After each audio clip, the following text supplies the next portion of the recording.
배역한 자식들은 화 있을진저 그들이 계교를 베푸나 나로 말미암지 아니하며 맹약을 맺으나 나의 영으로 말미암지 아니하고 죄의 죄를 더하도다. 그들이 바로의 세력 안에서 스스로 강하려 하며 애굽의 그늘을 피하려 하며 애굽으로 내려갔으되 나의 입에 묻지 아니하였도다. 그러므로 바로의 세력이 너희 수치가 되며 애굽의 그늘의 피함이 너희의 수욕이 될 것이라. 아멘. 남유다는 지금 아주 큰 위기, 어려운 상황에 빠지게 되었습니다. 아수르라는 거대한 제국이 곧 그들이 살아가야 되는 그 현장에 들이닥칠 것이기 때문이죠.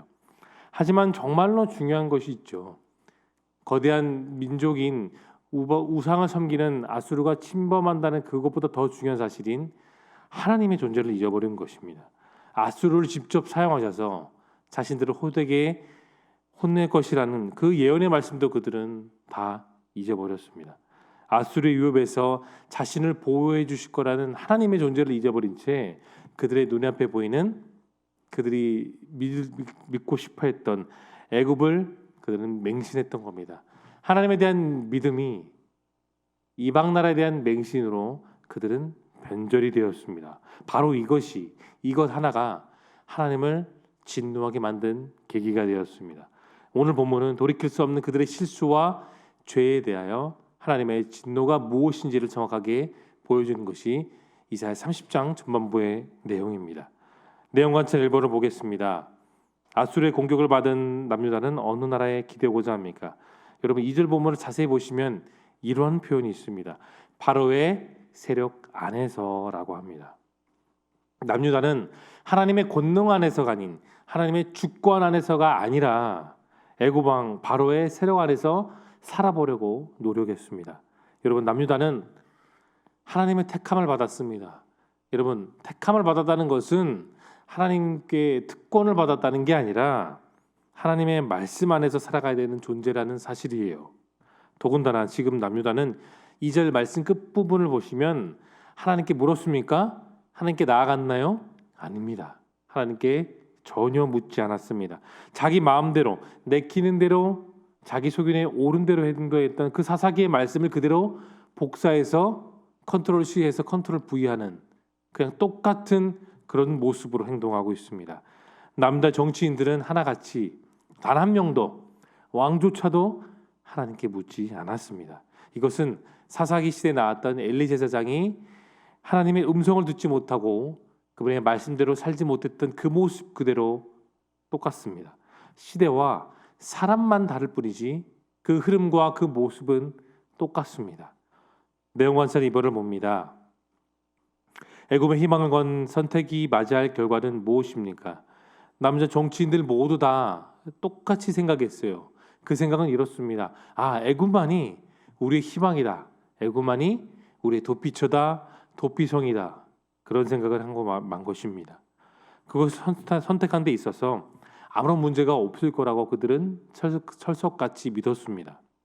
그들의 선택에 대해서 하나님은 오늘 본문 3절과 5절과 7절 본문을 보면 계속해서 같은 단어를 말씀하셨습니다. 수치이죠. 여러분 수치는 부끄러운 감정입니다.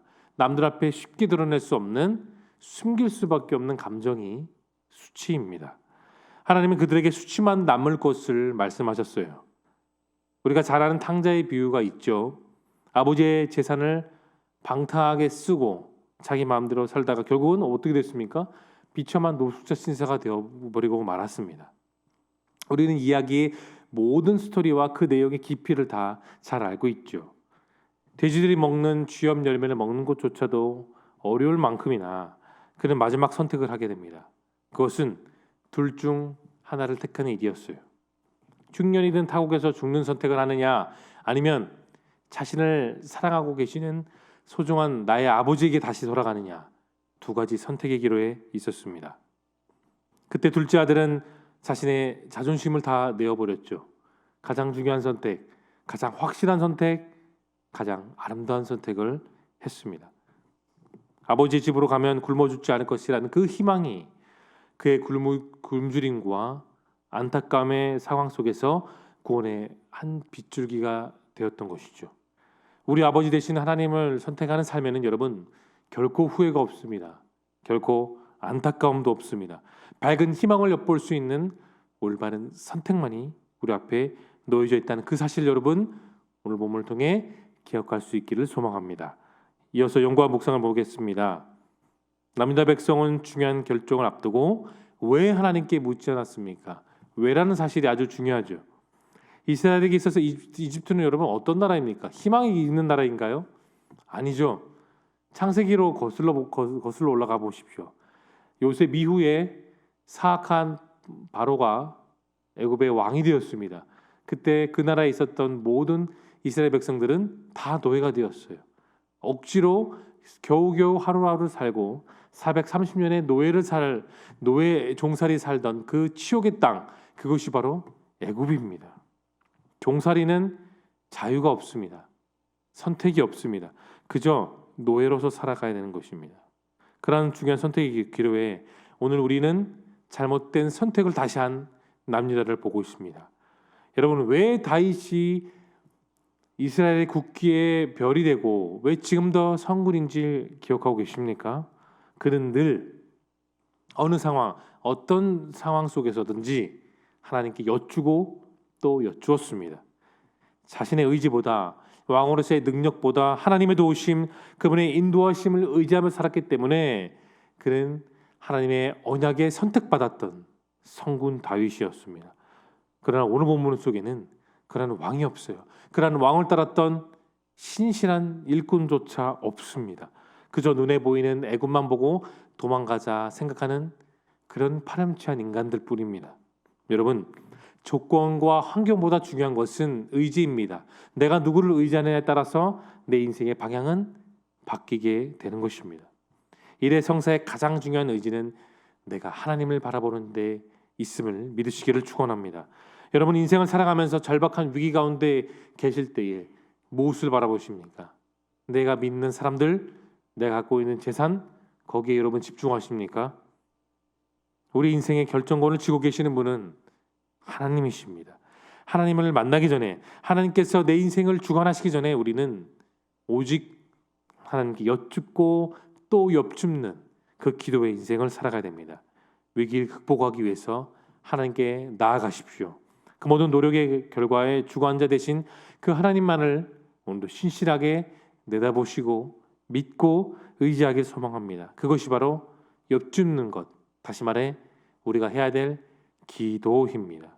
우리가 기도한다는 말은 내 자신을 다 내려놓고 하나님을 의지하며 하나님을 바라보는 철저한 믿음의 행동입니다. 이것은 하나님께 묻고 따르는 결단의 행동임을 믿으시기를 축원합니다. 우리 이어서 느낀 점을 보겠습니다. 하나님의 뜻을 묻기보다 자신의 뜻을 더 존중하는 남녀를 보며 여러분 무엇을 느끼십니까? 남녀의 어리석은 정치인들, 그들은 다 하나님의 뜻을 완전히 배교하고 등 돌리는 행동을 했습니다.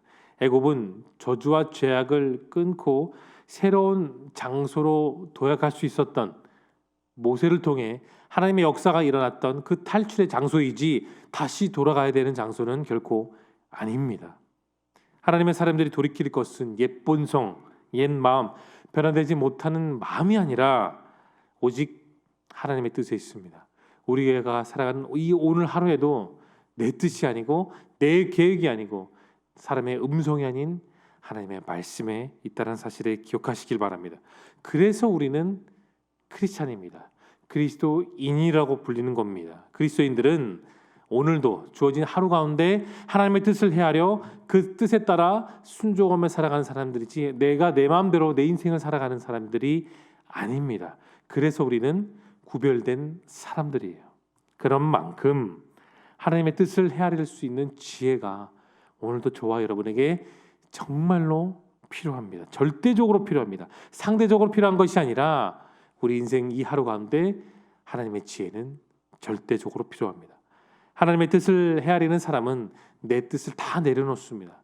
그래서 내 인생에 내 스스로 인생에 내 생각을 포기하는 사람들, 그것이 바로 저와 여러분들이죠. 하나님이 무엇이다 깨우쳐 주실 때까지 다른 데 마음을 빼앗기거나 졸이거나 흔들리지 않는 삶을 살아가는 것이 저와 여러분의 삶입니다. 우리 모두의 마음이 바로 그 하나님의 뜻으로 오늘도 충만할 수 있기를 소망합니다. 그렇게 주어진 하루하루가 내 의지가 아닌 하나님의 뜻대로 살아갈 때에 그 하나님의 놀라운 역사가 바로 여러분의 인생 가운데 오늘 펼쳐질 줄로 믿으시기를 예수님의 이름으로 축원합니다. 우리 이어서 적용을 봅니다. 하나님께 묻지 않고 내 생각을 고집하며 진행하던 일이 있다면 무엇입니까? 여러분, 이 질문에 대해서 여러분이 더 잘 아실 거예요. 그런 경험은 여러분 우리 인생 가운데 적어도 한두 번 이상 다 있습니다. 실수할 수 있고요. 그 다음에 중요한 기회를 잃어버릴 때도 있죠. 그러나 내가 얼마나 빨리 다시 내 마음을 하나님께 집중하며 살아가느냐에 따라 우리 인생의 방향은 분명히 달라집니다. 오늘 보면서 남자 정치인들은 떼쓰는 어린아이 같이 그렇게 행동했죠. 그래서 그런 행동을 해도 하나님은 아무런 상관이 없다라고 그들은 그렇게 믿었습니다. 그게 맹신이죠. 여러분, 앞서 말씀드렸던 탕자는 두 가지 선택 앞에 있었습니다. 하나는 자기 의지대로 사는 삶, 다른 하나는 아버지를 따라가는 선택이었죠. 그 결과는 어떻습니까? 비슷해 보였지만 그 결과는 완전히 끝과 끝이었습니다. 우리는 나의 아버지 대신 하나님을 따라 살아가야 됩니다. 그것이 우리의 앞에 놓여진 운명이며 바로 살아가야 되는 목적입니다. 주님이 나의 유일한 희망이 되신 것처럼 나는 내 삶에 있어서 그 유일한 소망이신, 유일한 선택 되신 주님밖에 없음을, 내 주님 한 분밖에 없음을 오늘 다시 한 번 더 기억하시기를 바랍니다. 마지막 결단입니다. 오늘 내가 하나님께 먼저 묻고 구해야 할 일이 있다면 무엇입니까? 여러분, 하나님의 뜻은 나의 뜻이 됩니다. 그분의 말씀이 곧 나의 목표가 됩니다. 그리고 하나님의 기쁨이 내 생각을 채우는 그때에 그 모든 말씀의 놀라운 일들이 성경 속에만 있는 것이 아니라 내 살아가는 모든 그 24시간 순간순간 가운데 그 말씀은 보여지고 믿어지고 깨닫게 되는 놀라운 증거가 됩니다.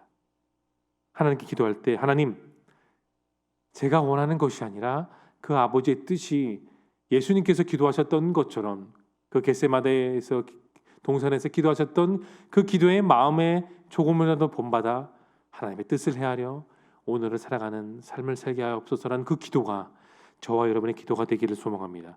내가 사업을 하든지 직장을 하든지 공부를 배우든지 무엇을 하든지 주신 하루 속에 하나님의 뜻을 구하고 그것을 그대로 이루며 하나님의 뜻 가운데 오늘 하루를 살아갈 수 있는 저와 여러분 모두가 될 수 있기를 예수님의 이름으로 축원합니다. 이제 함께